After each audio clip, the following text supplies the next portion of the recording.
Bismillahirrahmanirrahim. Assalamualaikum warahmatullahi wabarakatuh. Alhamdulillahirabbil alamin wa bihi nasta'inu ala umurid dunya waddin. Shalatu wassalamu ala asrofil anbiya'i wal mursalin wa ala alihi wa ashabihi rasulillahi ajma'in. Asyhadu an la ilaha illallah wa asyhadu anna Muhammadar Rasulullah. Allahumma shalli ala sayidina Muhammad wa ala ali sayidina Muhammad. Qala ta'ala fi kitabihil karim, a'udzu billahi minasyaitonir rajim. Bismillahirrahmanirrahim. Wal 'asri innal insana lafi khusrin illa alladzina amanu wa 'amilus solihati wa tawassaw bil haqq wa tawassaw bis sabr. Bapak Ibu jamaah salat subuh yang dimuliakan oleh Allah Subhanahu wa taala, puji syukur kehadirat Allah Subhanahu wa taala, pada pagi yang berbahagia ini kita dapat berkumpul di majelis yang baik, di waktu yang baik. Semoga Allah Subhanahu wa taala meridhai apa yang kita laksanakan pada pagi hari ini dan mengumpulkan kita dalam surganya nanti. Amin ya rabbal alamin. Salawat serta salam marilah selalu kita haturkan kepada junjungan alam Nabi besar Muhammad sallallahu alaihi wasallam dengan selalu mengucapkan Allahumma sholli ala sayidina Muhammad wa ala ali sayidina Muhammad. Semoga dengan selalu bersalawat kepadanya hendaknya kita nanti mendapat syafaatnya tidak hanya di dunia tapi di akhirat kelak. Bapak Ibu yang dirahmati oleh Allah Subhanahu wa taala, tidak banyak yang kita pelajari, yang terpenting adalah berapa banyak yang kita amalkan. Banyak orang yang berilmu, tapi kadang-kadang banyak yang luput dari ilmunya.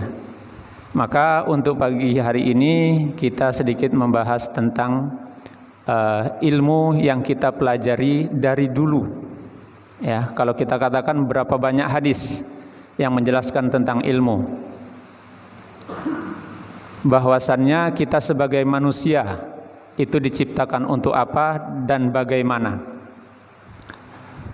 Nabi Muhammad SAW bersabda, talabul ilmi faridotun ala kulli muslimin wa muslimatin. Jadi bukan hanya untuk yang laki-laki tapi juga untuk yang perempuan. Ada tempatnya masing-masing. Laki-laki tugasnya apa, perempuan tugasnya apa, dijelaskan semuanya. Dari kapan kita belajar? Dari buayan. Buayan itu kalau kita bahasa ibu-ibu itu ketika kita ditimang-timang. Ketika kita memiliki anak, yang kita ajarkan adalah menyebut nama ayah dan ibu. Kalau yang beriman kepada Allah disolawatkan. Salatullah, salamullah. Bukan malah lagu yang kita setelkan di telinga anak-anak kita. Maka kalau kita katakan anak-anak kita mada, anak-anak kita susah diatur, coba flashback ke belakang. Ketika kita buai kemarin, apa yang kita inikan? Kembalikan ke kita ke zaman dahulu, di mana orang-orang tua kita sambil memasak dan seterusnya, anaknya tidak 1, 2, 3 sampai 11, 12, 13, tapi semuanya terpegang. Bagaimana dengan anak-anak kita sekarang? Anak satu saja, emaknya yang diributkan. Emak ini tidak bisa jaga anakku.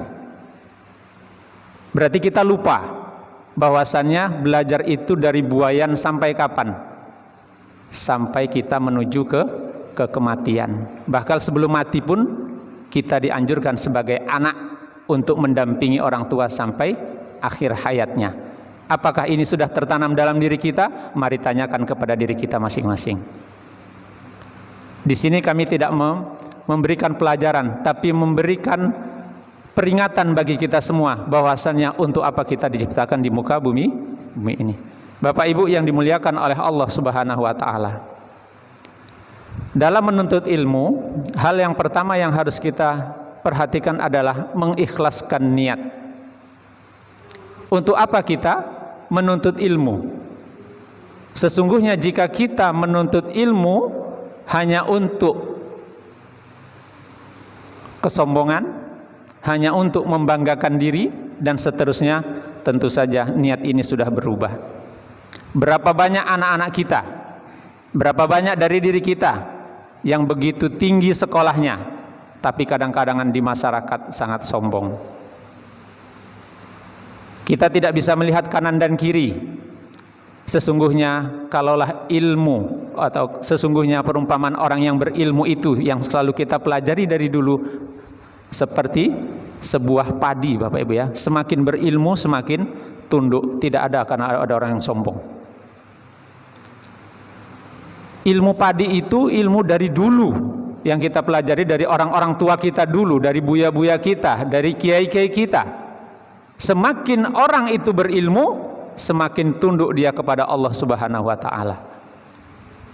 Semakin ringan tangannya untuk membantu orang lain, semakin ringan langkahnya untuk beribadah kepada Allah Subhanahu wa taala. Inilah tantangan bagi orang yang berilmu. Kita niatkan untuk apa kita belajar.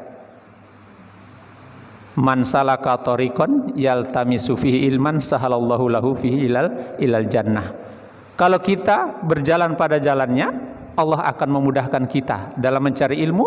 Allah akan memudahkan jalan kita ke surga. Jadi jalan ke surga itu nggak susah sebetulnya.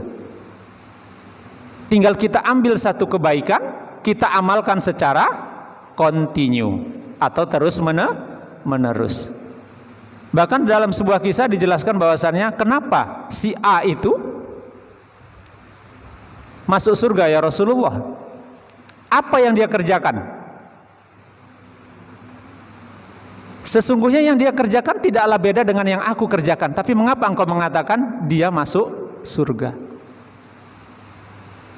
Dijelaskan bahwasannya dari bangun tidur sampai dia tidur kembali, dia ikhlas melayani suami dan anak-anaknya. Beda sama kita, Bu. Betul, Bu? Capek sedikit, Pak. Capek sedikit, anak kita marah. Sama, Bu. Suami juga sama. Dalam artian apa? Dalam artian bagaimana kita memposisikan diri kita. Amalan apa yang ingin kita buat? Banyak kok orang yang dalam kehidupannya itu sederhana sekali. Tapi mengapa dia kok bahagia, nampak raut wajahnya itu senang, bahagia dan seterusnya? Karena dia punya amalan.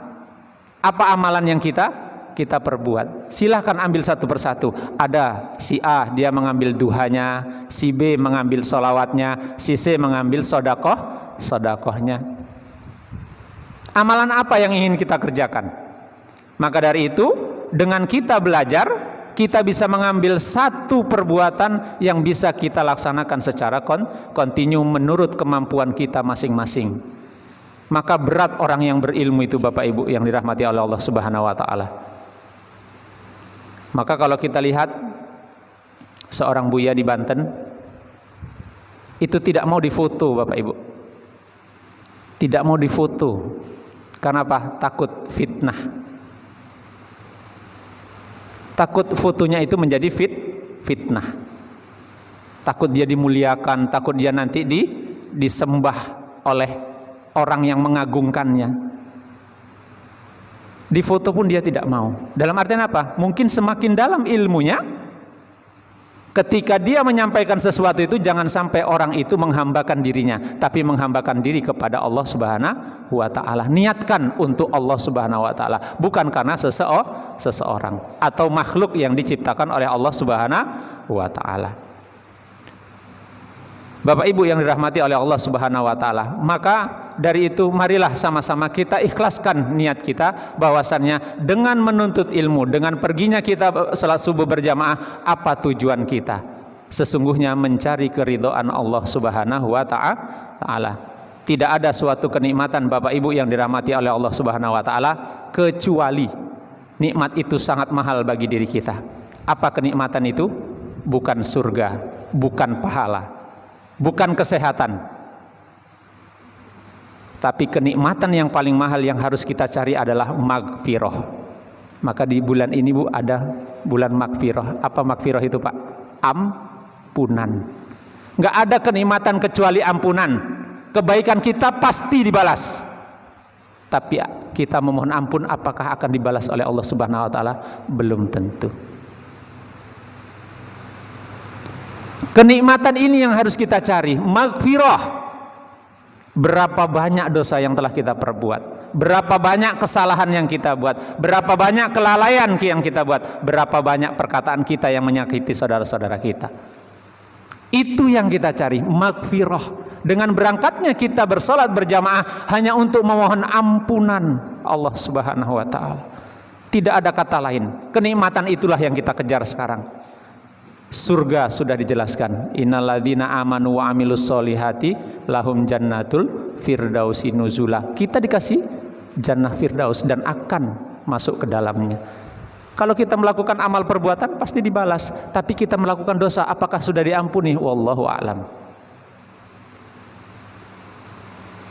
Maka dari itu Bapak Ibu yang dirahmati Allah Subhanahu wa taala, mari dengan kita selalu menimba ilmu dan menimba ilmu, tujuan akhir kita agar apa yang kita lakukan, agar apa yang kita ucapkan, agar apa yang kita niatkan sesungguhnya untuk mencari ampunan Allah Subhanahu wa ta'ala.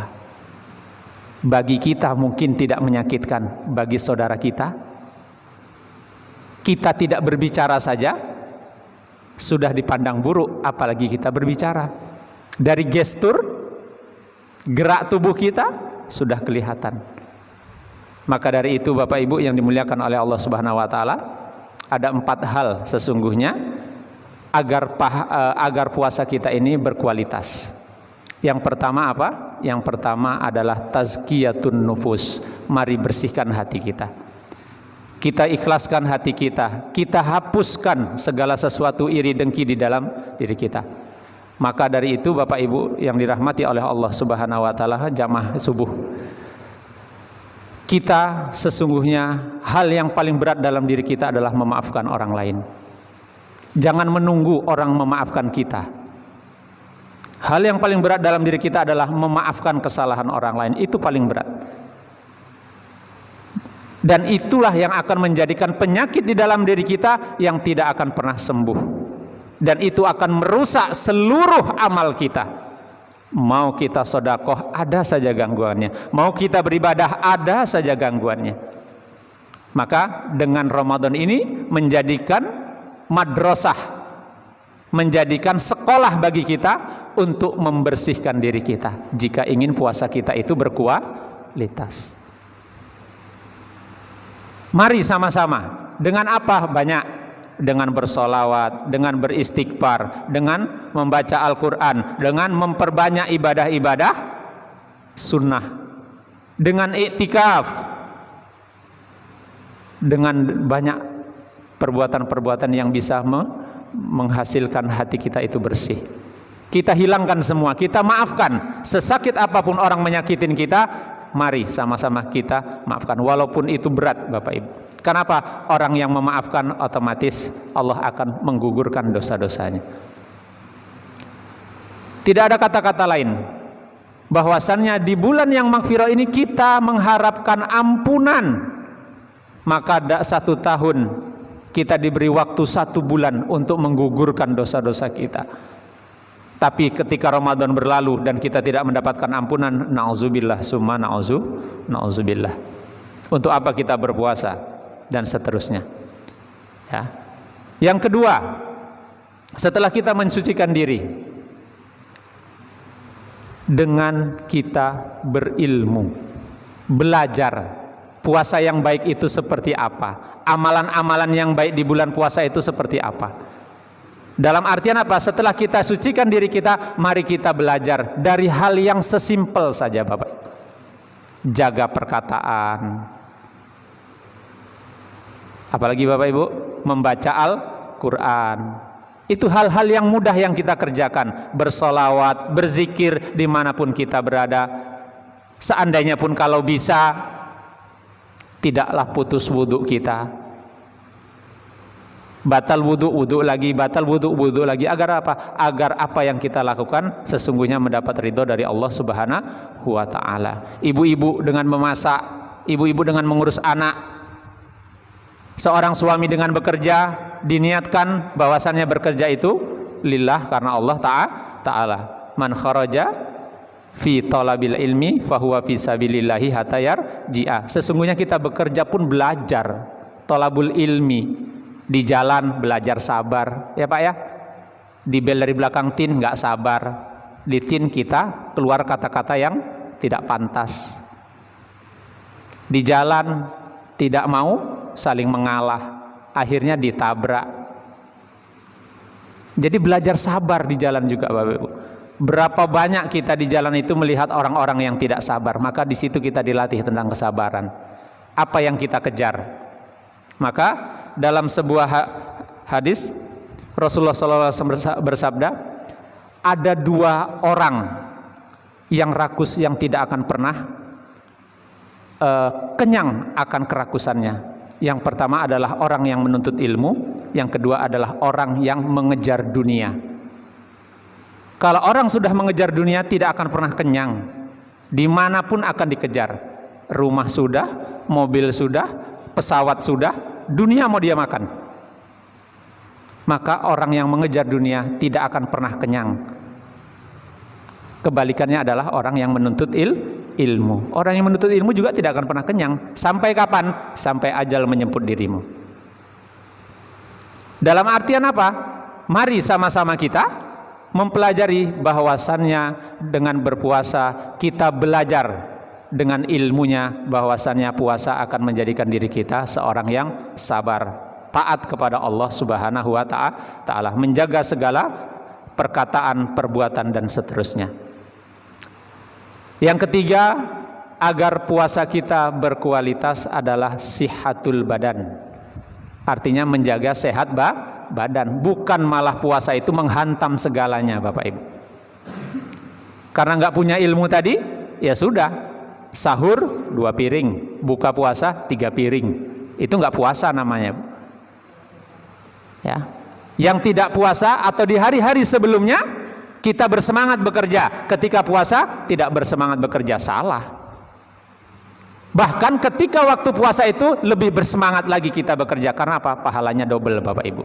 Kan gitu kalau kita berpikir. Orang yang mencari nafkah untuk keluarganya, anak dan istrinya, dan orang-orang yang dia cintai, otomatis dia berada di jalan Allah. Kalau di bulan-bulan biasa dia dapat 1, mungkin di puasa dia mendapat 2. Apa yang kita kejar sekarang? Maka dalam satu hari kita selalu diingatkan oleh Allah Subhanahu wa taala, ketika datang awal waktu sholat maka bersegeralah. Maka Bapak Ibu yang bekerja di luar pasti selalu diingatkan jam berapa, ditargetkan. Zuhur itu di mana, asar itu di mana, maghrib itu bagaimana. Kalaulah sempat berjamaah silahkan berjamaah. Bukan kalaulah sempat lagi, otomatis harus bisa berjamaah. Tidak bisa di rumah, di kantor, tidak bisa di kantor, di masjid terdekat tempat kita bekerja. Begitu banyak orang-orang yang mendahulukan sholatnya, insya Allah pekerjaannya juga selesai dengan baik. Dalam artian apa? Dalam artian mari sama-sama kita menjaga diri kita agar puasa ini bukan menjadikan badan kita sakit, tapi menjadikan badan kita itu sehat. Maka hati-hati Bapak Ibu, banyak ilmunya bagaimana ketika berbuka puasa Rasul sudah menyikan. Minum seteguk air, kemudian makanlah kurma. Kalau kita tidak Bu ya, ada lote, ada teh manis, ada es ini dan seterusnya. Ya, sebegitulah yang kita dapatkan. Sunnahnya itu dengan memakan kurma. Bahkan dari hari puasa sampai terakhir di rumah tak ada kurma. Beli salalawak sanggup 10.000 sehari. Beli kurma yang 20.000 setengah kilo tak sanggup. Apa yang kita pelajarin? Kurma Bu, makan 3 Pak, itu sudah kenyang sebetulnya. Kalau kita niatkan dengan membaca, kita doakan yang kita makan itu menjadi tenaga bagi kita. Maka itu Bapak Ibu yang dirahmati oleh Allah Subhanahu wa taala, dengan menyehatkan badan kita berpikir positif bahwasannya apa? Ya Allah, dengan puasa ini sehatkan badanku agar aku dapat beramal semaksimal mungkin, agar amalan kita berkualitas. Ketika berbuka kita hantam dengan yang pedas-pedas, ketika kita melaksanakan salat tarawih sakit perut kita Pak, nggak nyaman beribadah, nggak berkualitas ibadah kita. Berbuka puasa kita hantam dengan yang dingin-dingin. Ketika tarawih yang disalahkan tarawihnya. Lamo bana tarawih, Bu. Ustadz panjang-panjang baca. Ya. Ustadz ini lama bacanya. Ustadznya yang disalahkan. Tahu kita yang salah? Yang disalahkan adalah ustadznya. Banyak, Bu? Banyak, Pak? Banyak. Sangat banyak. Karena apa? Godaan itu banyak. Apalagi godaan itu banyak datang ketika subuh gini, Bu. Itu sangat banyak. Maka kita perhatikan apa yang kita makan. Kalau yang kita makan itu sekedarnya saja, insya Allah menyehatkan badan kita. Tapi kalau sudah kita hantam semuanya, na'udzubillah. Maka Bapak Ibu, mari kita sama-sama lihat berapa banyak ya ibu-ibu, bapak-bapak yang kalau ibu-ibu jelita ya namanya, jelang 50 tahun, Bu ya. Nah, jelita itu jelang 50 tahun.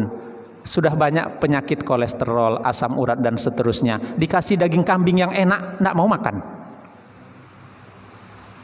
Karena apa? Berpikir bahwasannya daging kambing itu menyebabkan kolesterol. Padahal daging kambing itu sehat.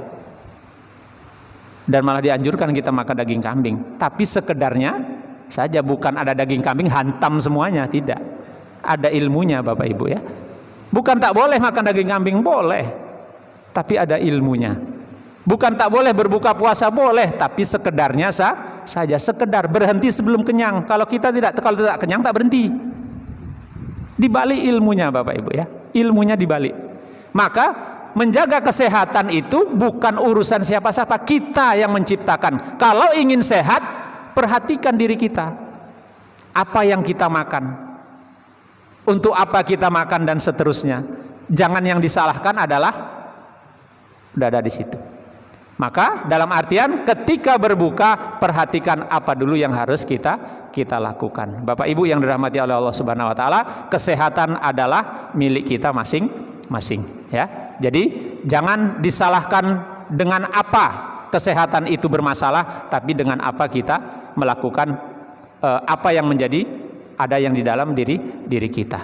Sesungguhnya sehat itu dimulai dari pikiran. Berpikirlah positif Bapak Ibu ya. Kalau sudah berpikir positif, semuanya akan positif. Tapi kalau sudah berpikir negatif, silahkanlah. Kena seluruh badan kita. Kalau ada kesalahan, ambil positifnya, jangan ambil negatifnya. Kita terlalu banyak berpikir negatif daripada positif. Kalau sudah ada kesalahan, orang lain kita salahkan. Bukan mencari solusi dari kesalahan. Mari kita ubah pola pikir kita agar apa? Agar kesehatan badan kita ini tidak terganggu. Kalau kesehatan badan tidak terganggu, otomatis ibadah juga berkualitas. Mau bangun malam santai saja Bapak Ibu. Mau tidur 1 jam 2 jam santai saja. Karena kita sudah berpikir positif. Ini yang disalahkan, aduh nggak tidur 8 jam. Lah kalau 8 jam mau kapan kita bangun Bapak Ibu? Ya, 8 jam untuk tidur, 8 jam untuk bekerja, sisa 8 jam. Ya, 8 jam itu untuk mandi, makan dan seterusnya, sisa 4 jam. Yang 2 jam itu untuk duduk-duduk nongkrong. Sisa 2 jam. Untuk apa kita beribadah hanya 2 jam? Maka dengan kesehatan badan itu, mari sama-sama kita tingkatkan bahwasannya sehat badan kita, ibadah kita berkualitas, mengharapkan ridha Allah Subhanahu wa taala, dan turunlah namanya ampunan Allah Subhanahu wa taala. Bapak Ibu yang dirahmati oleh Allah Subhanahu wa taala, ya, Rasul mengatakan, ya, mukmin yang kuat itu sangat disukai dan dicintai oleh Allah Subhanahu wa taala daripada mukmin yang dhaif. Walaupun dia berpuasa, walaupun dia dalam keadaan haus, terik, panas dan seterusnya, dia tidak akan mau membatalkan puasanya. Itu mukmin yang kuat. Bukan malah mengeluh. Bukan seperti puasanya anak. Lah sudah anak kita berumur 15 tahun, kita ajari anak kita dengan puasa anak-anak. Salah. Lah sudah mau menikah anak kita ajari anak kita seperti mengajari anak yang baru belajar puasa. Na'udzubillah, ilmu kita berarti salah. Udah nggak apa-apa dong nak, tidur aja lah. Hilang asar, hilang zuhur, yang dosa siapa? Bapak dan ibunya. Anak sudah balik kok dibiarkan. Betul Pak? Betul Bu? Anak kita tidur azan berkumandang, kita tak bangunkan, siapa yang salah? Orang tuanya. Bila perlu pukul, siram. Ya. Ini ndak apa-apa do nak. Kau puaso. Ya. Letih. Tidur, zuhur hilang, asar hilang, maghrib pas buka nak buka. Maghrib hilang juga. Taraweh tekapar lagi. Udah balik. Berapa banyak tugas kita Bapak Ibu semuanya, bahwasannya dengan ilmu tadi kita akan mengajarkan anak-anak kita, mengajarkan orang-orang yang kita cintai untuk sama-sama mencintai Allah Subhanahu wa Ta'ala. Yang keempat, agar puasa kita berkualitas adalah zadul mal. Zadul mal di sini artinya bukan persiapan untuk menambah harta, tidak Bapak Ibu, tapi apa? Dengan adanya kita mempersiapkan harta adalah untuk berinfak dan bersedekah. Kita kuatkan ibadah kita dalam kehidupan sehari-hari dengan berinfak dan bersedekah. Peduli kepada sesama. Bahwasannya infak dan sedekah akan menjauhkan dari kita dari musibah. Kita sudah mengerti bahwasannya dengan infak dan sedekah akan menyehatkan badan kita. Maka bagi orang-orang yang sakit banyak sekarang Bapak Ibu ya, kembalikan ke diri kita, mungkin yang kita makan itu punya hak orang lain, kita keluarkan. Bersedekahlah dan berdoa, semoga penyakit yang ada dalam diri kita itu akan keluar dengan sendirinya. Maka bagi yang punya penyakit yang tidak pernah sembuh, coba kita periksa diri kita dengan bisa melakukan ru'yah.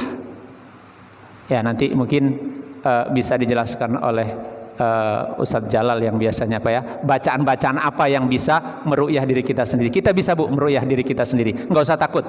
Kalau jin dan setan pasti ada dalam diri kita ya. Kalau kesurupan dan seterusnya itu nggak usah panik dan seterusnya Bapak Ibu ya. Tapi dalam artian kita bisa meru'yah diri kita sendiri. Mungkin dengan itu penyakit-penyakit yang ada dalam diri kita yang mungkin kita tidak tahu ya Bapak Ibu ya, yang mungkin kita tidak tahu itu penyakit turunan dari kakek-kakek, buyut dan seterus kita, itu turun kepada salah satu anak dan cucunya. Itu biasanya ada. Dan itu ada di dalam kehidupan kita sehari-hari. Maka tidak usah heran Bapak Ibu, dalam artian dengan bersedekah, dengan berinfak, dengan kita siapkan harta tadi, kita berdoa kepada Allah, ya Allah, apapun penyakit yang ada di dalam diri saya, keluarkanlah. Agar apa? Agar aku dapat beribadah kepadamu dengan berkualitas. Kadang-kadang banyak godaan Bapak Ibu. Kita beribadah tuh sangat banyak godaan dan seterusnya. Bahkan ada orang yang penyakit bertahun-tahun dibawa ke rumah sakit tak nampak penyakitnya, dibawa ke tukang ruqyah tak sembuh-sembuh. Berarti ada yang salah dalam diri kita. Maka sama-sama Bapak Ibu yang dirahmati oleh Allah Subhanahu wa Ta'ala, dengan mempersiapkan harta ini di bulan yang mulia ini, kita niatkan. Mari sama-sama kita niatkan untuk membersihkan diri kita dari penyakit-penyakit hati, dari penyakit-penyakit yang mengganggu ibadah kita, dari penyakit-penyakit yang menghalangi amal ibadah kita. Karena belum tentu kita saja beribadah diterima oleh Allah Subhanahu wa Ta'ala. Bagaimana jika kita tidak beribadah kepada Allah Subhanahu wa Ta'ala? Maka di bulan yang mulia ini kita sama-sama mengikhlaskan diri kita, mengikhlaskan niat kita untuk belajar. Hal yang kedua bagi seorang penuntut ilmu yang bisa kita siapkan adalah rajin berdoa kepada Allah Subhanahu wa Ta'ala. Sudahkah kita rajin Bapak Ibu? Kadang-kadang jangankan berdoa Pak, berzikir pun tak sanggup. Doa itu panjang Bu, zikir itu simple. Dimanapun kita berada bisa kita berzikir. Maka rajin-rajin berdoa. Ketika ibu di rumah mengacau sambal, mengacau sayur Bu, bisa disolawatkan. Berdoa kepada Allah, ya Allah, semoga makanan ini menjadi berkah bagi kami sekeluarga dan menjauhkan dari sifat-sifat buruk bagi anak-anakku dan suamiku. Bisa Bu? Bisa. Berdoa dimanapun tidak masalah. Rajin-rajin berdoa. Tak ditentukan doanya itu hanya habis sholat, tidak. Dimanapun kita berada, apapun keadaan kita, silahkan berdoa. Maka kalau kita katakan anak-anak kita, ketika kita mengantarkan anak kita sekolah, apa yang kita baca? Bahwasannya di situ ada doa keluar rumah. Kan suruh doa, Bu ya. Bismillahi tawakkaltu 'alallah la haula wala quwata illa bil. La haula wala quwata, tidak ada kekuatan kecuali kekuatan Allah Subhanahu wa taala. Tawakal, berserah diri kepada Allah. Ini enggak pakai sepatu nak, copek. Terlambat nanti. Enggak, disuruh berdoa dulu. Ya. Bagaimana ilmu anak kita mau bermanfaat ketika dia belajar, doanya saja sudah tidak diajarkan. Maka mari sama-sama kita ajarkan berdoa, rajin-rajin berdoa kepada Allah Subhanahu wa taala dimanapun dan kapanpun. Agar apa? Agar tadi, Bu ya, kenikmatan yang tiada tara, kenikmatan yang tidak pernah kita bayangkan, yaitu ampunan dari Allah Subhanahu wa ta'ala. Kalau amal perbuatan pasti ada pahalanya, sudah jelas pahalanya diterima. Tapi kalau ampunan ini, wallahu alam, kita sendiri sebagai orang yang belajar ilmu belum tahu diampuni atau tidak dosa-dosa kita. Maka rajin-rajinlah kita berdoa. Setelah kita niatkan, kita ikhlaskan niat kita kepada Allah Subhanahu wa taala, rajin-rajinlah meminta kepada Allah Subhanahu wa taala. Contohnya yang lain adalah apa? Hujan kan nggak nunggu kita pakai payung, Bu ya. Kalau hujan turun ya turun saja dia, nggak perlu kita pakai mantel, dia turun. Bagaimana kita menunggu kematian? Apakah kita siap payung dulu baru hujannya turun? Kan tidak. Apa kita pakai mantel dulu baru hujannya turun? Tidak. Sama dengan kematian. Apakah kita nunggu mati dulu baru beramal soleh? Tidak. Sama, Bu. Apakah kita harus berdosa dulu baru minta ampun? Tidak. Tapi minta ampunlah dulu. Ya, memohon keampunan Allah Subhanahu wa taala. Yang kedua. Yang ketiga, menjauhkan diri dari dosa dan maksiat. Ini yang sangat sulit. Dimanapun kita bekerja, dimanapun kita berbuat, dimanapun kita berada, namanya dosa dan maksiat pasti ada. Menjauhkan, Bu ya, bukan meninggalkan. Menjauhkan, pasti akan ada yang terikut. Namanya menjauhkan itu ada yang terikut, bukan tidak sama sekali harus hilang, tidak. Jadi menjauhkan diri dari dosa dan maksiat seminimal mungkin kita bisa menghindari. Kalau adalah 10 bisa kita hindari 5 ya 5. Kalau nggak bisa ya 7. Kalau nggak bisa minimal 1. Menjauhkan diri, Bapak Ibu. Menjauhkan diri itu bukan dalam artian kita harus meninggalkan dia, tidak. Tapi pasti ada yang terbawa oleh diri kita. Karena apa? Kemaksiatan itu pasti ada. Maka dikatakan dunia ini semakin tua, semakin banyak peringatan-peringatan di depan mata kita. Yang masih hangat-hangatnya adalah tentang Yosef, siapa itu, Pak ya, yang menghina Nabi Muhammad SAW, yang mungkin yang membuka YouTube. Kalau dikatakan kita marah, Bu, betul marah. Ya, tapi sudah ada tugas orang yang mengambil tindakan. Kita hanya bisa mendoakan semoga dia kembali ke jalannya. Kalau dia agamanya apa, biar dia taat kepada agamanya. Itu oknum. Ya Bapak Ibu ya, kita tidak perlu marah. Memang kita marah, Nabi kita dihina kok. Betul kita marah. Tapi kita tidak perlu marah. Kita doakan semoga Allah Subhanahu wa taala memberikan hidayah. Karena apa? Begitu banyak orang yang berbuat dosa dan ketika itu dia bertaubat, taubatnya akan diterima. Sebagaimana kisah seorang pembunuh yang telah membunuh 99 orang datang kepada alim. Seorang yang alim mengatakan, "Wahai orang alim, apakah ketika aku bertobat diterima tobatku?" Dia mengatakan tidak, dibunuhlah orang tersebut. Ya. Kemudian dia datang kepada seorang alim yang lain, dikatakan bahwasannya jika dia ingin bertobat maka bertobatlah. Tapi belum sampai ke tempatnya, dia sudah meninggal dunia. Seluruh hidupnya berbalut dengan dosa. Ketika dia meninggal, malaikat bertentangan di situ. Maka diukurlah dari tempat dia ingin bertobat, dari tempat dia berangkat. Allah Subhanahu wa taala mengampuni dosa-dosanya. Dalam artian apa? Magfirah inilah yang harus kita inikan. Ya Bapak Ibu, betapa banyak dari diri kita, alhamdulillah aku sudah menyelesaikan puasa. Alhamdulillah aku sudah menyelesaikan ibadah. Setelah selesai Bu, perbuatan baik kita ucapkan alhamdulillah. Kenapa tidak ketika ibadah itu kita nikmatin ibadah kita? Ketika puasa ini kita nikmatin puasa kita. Jangan nunggu nanti alhamdulillah. Sudah makan baru alhamdulillah. Kenapa kita tidak mensyukuri ketika kita mengerjakannya? Ketika kita sholat, kita nikmatin sholat kita. Ketika kita puasa, kita nikmatin puasa kita. Ketika beramal, kita nikmatin amal kita. Bukan selesai baru kita nikmatin. Maka qurrata a'yunin itu Bu ya. Sesuatu yang membuat diri kita itu menjaga kenikmatan Allah Subhanahu wa taala ketika kita beribadah kepada Allah Subhanahu wa taala. Jangan menunggu selesainya. Kalau selesai otomatis sudah ini kan, lepas dari tanggung jawab. Sesungguhnya perintah sholat itu bukan mengerjakan sholat, akimis sholat, dirikanlah sholat. Kalau dirikan sholat bukan ketika bekerja, tapi dalam seluruh kehidupan diri kita.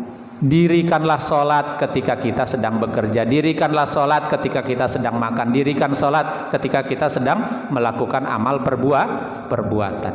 Kalau mengerjakan sudah kita kerjakan, ya. Bahwasannya dalam beribadah kita selalu diawasi oleh Allah Subhanahu wa taala. Dan yang terakhir, sesungguhnya banyak Bapak Ibu adab dalam menuntut ilmu itu. Yang terakhir yang pada hari ini yang dapat kami sampaikan adalah bersungguh-sungguh dalam belajar dan selalu haus akan ilmu. Jadi saya katakan tadi Bapak Ibu, ada dua orang yang tidak akan pernah kenyang.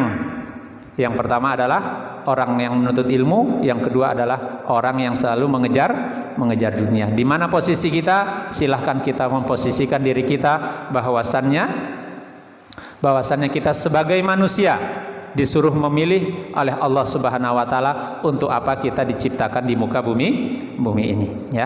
Maka kalau kita mengatakan ilmu, maka kita bisa buka dalam surat Al-Kahfi ayat 109, laukanal bahru kul laukanal bahru midada li kalimati rabbi la nafidal bahru qabla an tanfada kalimatu rabbi walau ji'na bimislihi madada. Kalau ilmu Allah itu ditulis, yang tintanya itu adalah lautan, maka tidak akan pernah selesai walaupun didatangkan dengan misal yang sama. Artinya seluruh air yang ada di muka bumi ini dijadikan tinta dan kayu-kayu sebagai penanya, maka tidak akan pernah kita bisa menyelesaikan apa yang menjadi hak kita kepada Allah Subhanahu wa taala. Maka ambillah beberapa pelajaran yang bisa kita amalkan dalam kehidupan sehari-hari. Tidak perlu semuanya, tapi sesungguhnya bisa kita laksanakan dalam kehidupan sehari-hari dengan ikhlas,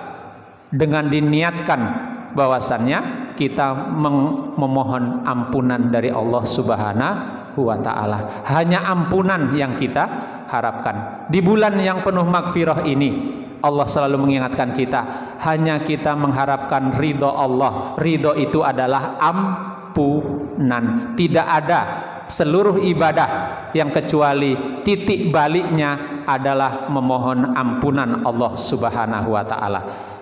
Kalau pahala sudah pasti diberikan oleh Allah Subhanahu wa taala, tapi kalau ampunan mari kita kembalikan kepada diri kita. Untuk apa? Kita beribadah kepada Allah. Wa ma khalaqtul jinna wal insa illa liya'budun. Untuk beribadah. Beribadah itu untuk memohon ampunan Allah Subhanahu wa taala.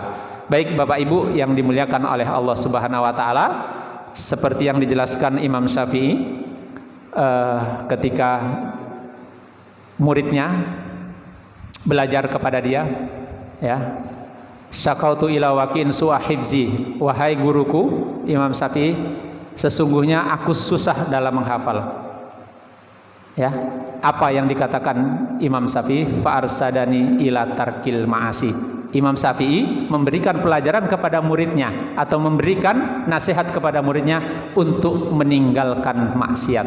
Kalau kita susah menghafal, susah kita mengingat, berarti banyak maksiat yang kita kerjakan. Ada tandanya, begitu banyak dosa yang kita perbuat. Maka dalam artian di sini, ya, Imam Syafi'i menjelaskan, kenapa aku menyuruhmu untuk meninggalkan maksiat atau dosa? Wa akhbarani bi anna ilma nurun. Sesungguhnya ilmu itu adalah cahaya. Cahaya tidak bisa diberikan atau tidak bisa masuk ke dalam diri kita kalau diri kita banyak maksiatnya atau banyak dosanya.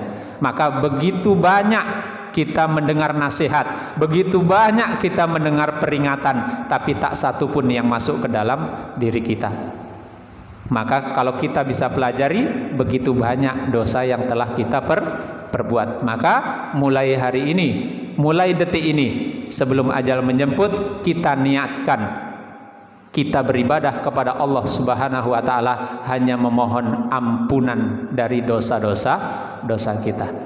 Karena bagaimanapun tidak ada kenikmatan yang tertera, termahal di dunia ini kecuali ampunan Allah Subhanahu wa Ta'ala. Bapak Ibu yang dirahmati oleh Allah Subhanahu wa Ta'ala, semoga kajian yang singkat ini menjadikan diri kita menjadi hamba-hamba yang selalu menundukkan dirinya, bahwasannya untuk apa dia diciptakan, untuk apa dia diberikan kesehatan, untuk apa diberi badan yang sempurna.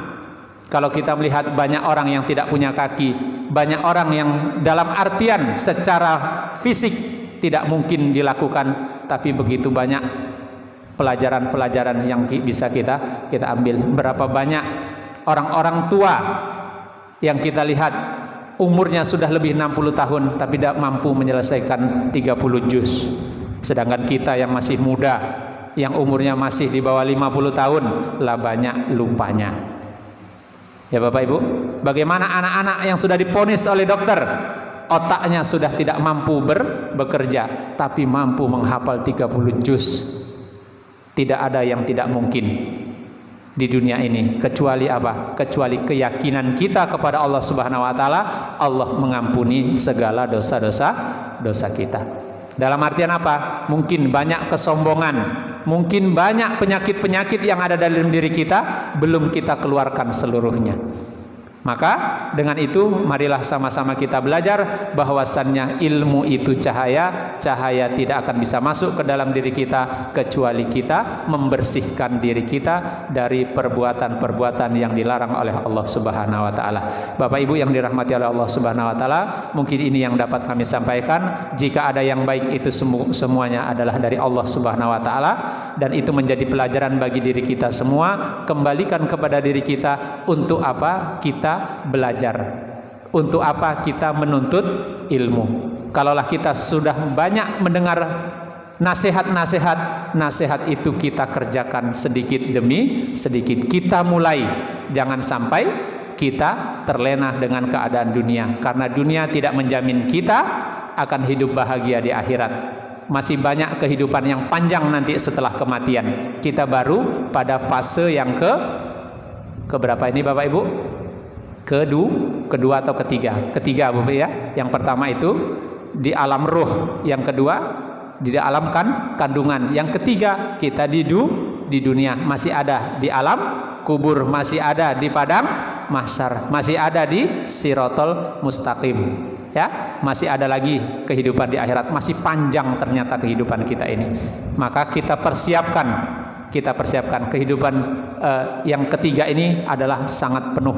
Maka dikatakan manusia itu adalah makhluk yang bodoh Bapak Ibu. Kalau kita baca di Al-Quran, manusia itu makhluk yang bodoh. Gunung Sinabung, Gunung Semeru, Gunung Himalaya saja tak sanggup, ya, tak sanggup menerima perintah Allah, tapi manusia menerima.